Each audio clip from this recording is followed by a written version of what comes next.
waxaa maanta garoonka diyaaradaha Aadan Cadde ee magaalada Muqdisho laga soo dejiyay meydka marxuun Cali Mahdi Maxamed Allah u naxariisto oo ahaa madaxweynihii hore ee Jamhuuriyadda Soomaaliya iyadoo salaada janaasada lagu dukaday barxadda garoonka diyaaradaha Aadan Cadde waxaana ka qayb galay madaxweynaha Jamhuuriyadda Federaalka Soomaaliya mudane Maxamed Cabdullaahi Maxamed Farmaajo ra'iisul wasaaraha xukuumadda dalka mudane Maxamed Xuseen Roble gudoomiyaha gobolka Banaadir ahna duqa magaalada Muqdisho mudane Umar Maxamuud Maxamed Umar Finish wasiir iyo xildhibaan ka tirsan dowladda Soomaaliya madaxweynayaashii hore ee dalka iyo dadweynaha u tiro badan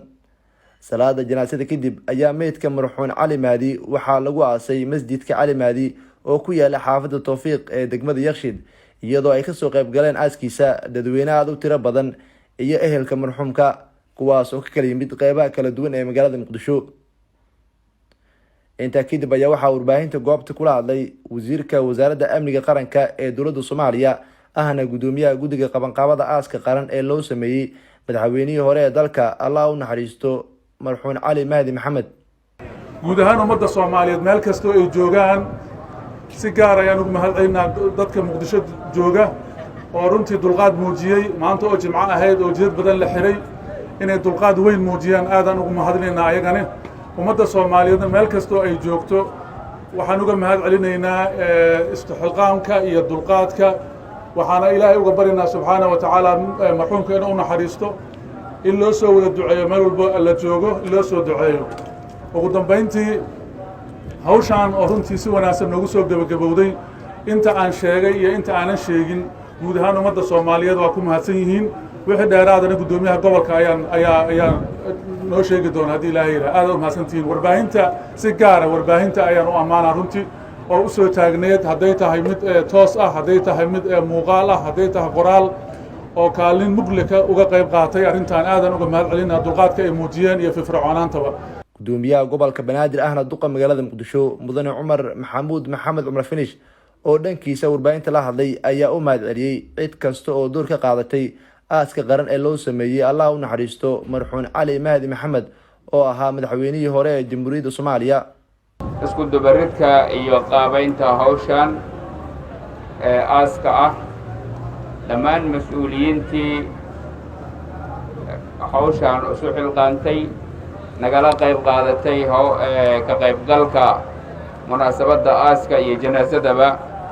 علماء الدين الصوماليات ماديها أي أمنية دمتين السلام عليكم ورحمة الله السلام كديب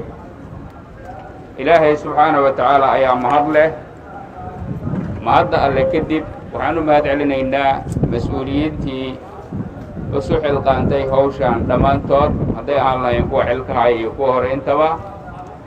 بلشدة الصوماليات شو تاكتي جنازة إلى هذا تاجنا يعني أيجنا أوجم مهد علينا mahadnaqa kadib Ilaahay subxaanahu wa ta'aala ha u naxariisto samir iyo iimaanna ha ka siiyo guud ahaan bulshada Soomaaliyeed gaar ahaan qoyskii iyo eheladii uu ka baxay mudanayaal waa Ilaahay mahadiis si wanaagsan ayay noogu suura gashay dadaal badan oo la sameeyay kadib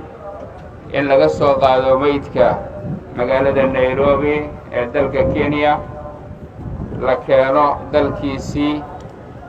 lagu tukado mas'uuliyiintu ay kula dukadaan garoonka diyaaraduhu ay aga dhigtaan kadibna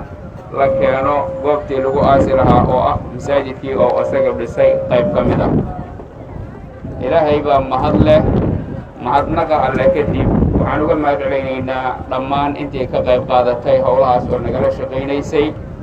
marraba inaan warka idinku sii badiyo aan u ducayno